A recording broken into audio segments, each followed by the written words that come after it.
Hello everyone, welcome back to the Celebrity Issue channel. Now we will discuss about Steve Wright. He was an English disc jockey, radio personality, and television presenter. DJ Steve Wright, who presented programs for BBC Radio 1 and Radio 2 for more than 4 decades, has died at the age of 69. His family confirmed his death, with deep sorrow and profound regret, in a statement on Tuesday. Let's check it out. Steve Wright, very excited, and was plotting BBC comeback days before death. Before he passed away, Steve Wright was said to have harbored dreams of returning to the BBC after the network devastated him by cancelling his Radio 2 show after 24 years. One of the most recognizable voices in the UK, Steve, died suddenly on Tuesday, February 13th, at the age of 69. Simon Margorali said to the Mirror that he had discussed his plans with the DJ while the DJ was staying at his hotel, just 2 weeks before Steve went unexpectedly. He expressed great excitement about his upcoming meeting with a lady from the BBC to discuss his involvement in a new TV series.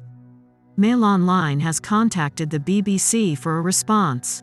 Steve's 40-year friend and publicist Gary Farrow believes that Steve died from a broken heart, due to his being devastated by losing his iconic Radio 2 afternoon slot in 2022.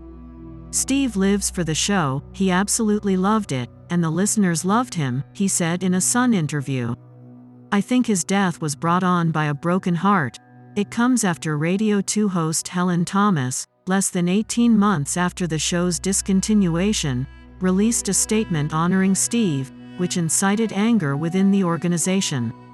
According to reports, the BBC staff is enraged with her for referring to the late, great DJ as second to none, despite the fact that he was shifted from his 24-year 2 p.m. to 5 p.m. slot to Sunday mornings, when he hosted Sunday Love Songs. Soon after Steve's tragic death yesterday afternoon, his family issued a statement.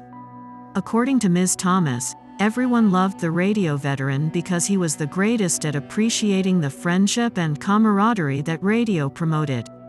She continued, he was a model professional with unmatched attention to detail, he was fair, he made his guests laugh, and he wanted to present them and their work in the best possible light, telling our listeners amazing stories. More than 20 years ago, the producer recalled her first ever experience producing a presenter, Steve. I remember the pure amazement I felt, sitting opposite this legendary broadcaster whose shows I had listened to and marveled at while growing up in Hull, the producer recalled. But the workforce at BBC HQ was furious. A worker told Mail Online, "It is unbelievable that Helen has just come out and said this. She must have forgotten that she moved him from a job he had held for 24 years. When they vented their fury on social media about Ms. Thomas kicking him out of the afternoon slot, hundreds of listeners agreed with them. One person posted, "Ironic hearing all the tributes for the late, great Steve Wright, on the defunct Twitter platform, XOK guys, thank you for watching, don't forget to like, comment, and subscribe, see you next video."